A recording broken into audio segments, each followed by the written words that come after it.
So the legal battles continue for former President Donald Trump, but he's still the overwhelming Republican favourite. Let's head to the United States. Joining me is Professor of Political Science from Cypress College in LA, Peter Matthews. Peter, what do you make of that story and what's happening in Georgia? Good morning, Tim. It's pretty remarkable, but it's also routine in the sense that the law has to prevail. The rule of law applies in the United States, and that's what the judges and prosecutors are doing, going through the actual procedures that are required by our system. And President Trump will have to stand trial. It has a few times in a few different cases, several indictments here. And in this case, I believe that the Georgia prosecutor is on the right track. We'll have to see if he's successful or not in terms of, these 19 people that were indicted. We also know there were more that were actually by the first grand jury. They wanted to actually indict several others, but they couldn't do it. Of course, the next grand jury had to decide that. And there were several people, including senators, who were left off the actual indictment list.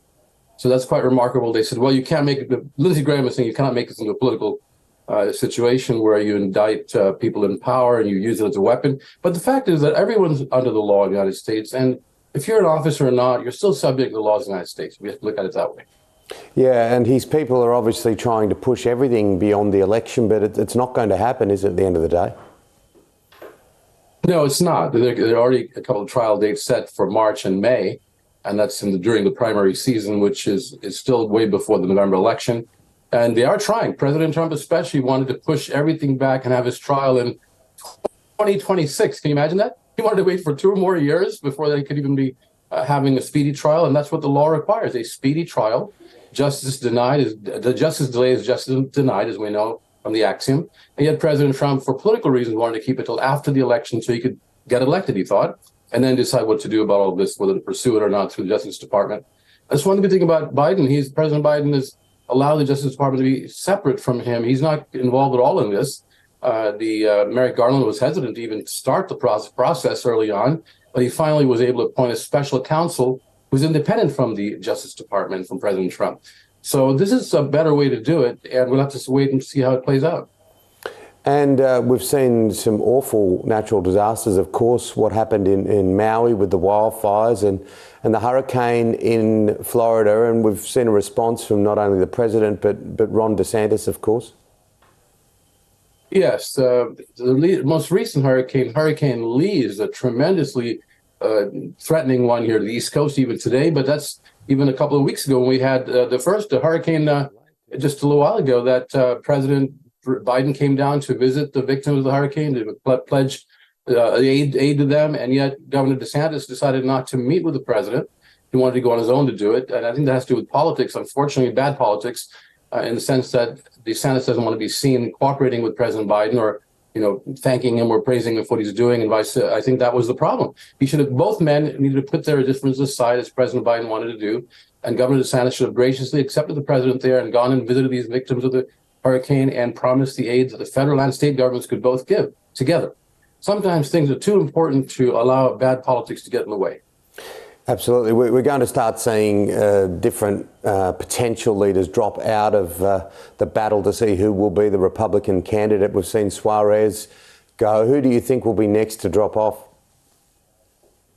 It's a little difficult to predict this early, but I think if there was anyone, it probably will be those who are having difficulty raising money for their campaigns, including Vice President Pence.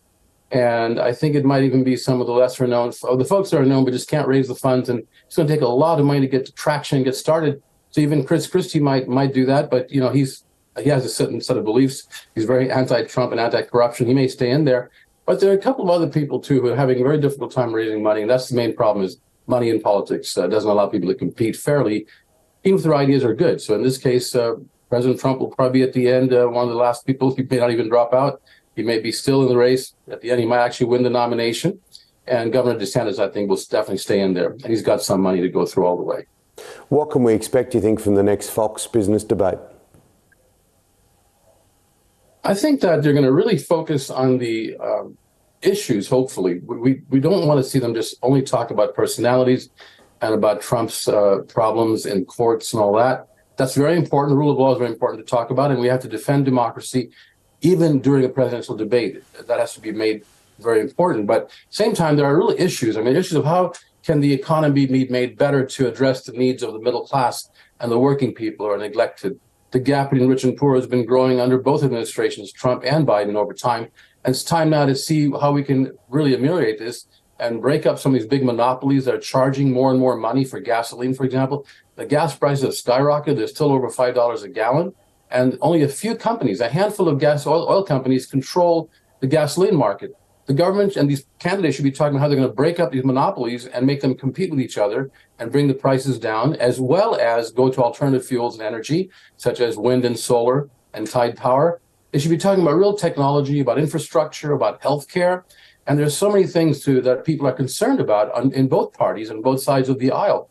And that's what the voters want to hear about, not just haranguing constantly about the past. So let's hope they go forward and focus on the real issues of the day as well.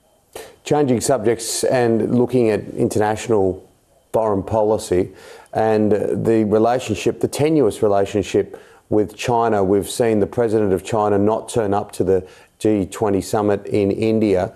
How do you see this relationship at the moment between the United States and China? Very precarious, and I don't think it's a good situation that's coming forth here. The United States and China are the world's two largest economies. They have such an impact on the other countries in the world and how people can live, and supply chains for businesses, technologies they could use together to help fight climate change, for example, and to promote good products that we can all use. These two economies are indispensable to the world. They need to cooperate more. They should come together, being diplomatic and negotiate, and stop the trade wars that began with President Trump putting tariffs on Chinese products, and then retaliation on both sides. This has to stop because the world's at stake here, the world's needs, and we need to also prevent any kind of a war from flaring up in Taiwan where the United States gets involved. And a war between the U.S. and China would be disastrous for the world. So at this point, I think the United States needs to reach out a bit more to the Chinese, and President Xi of China also needs to reach out and say, look, I'm going to attend these summits. It's very important. I cannot just send my premier. And I think he should have attended the summit, the G20 summit, and that would have been much better. But now they have to go forward. These countries have to reach out and ensure we include China in the global equation. We cannot exclude them and continue an unnecessary conflict politically, economically, and even socially. Thank you, Peter. We'll catch up real soon. Okay. Thank you, Tim.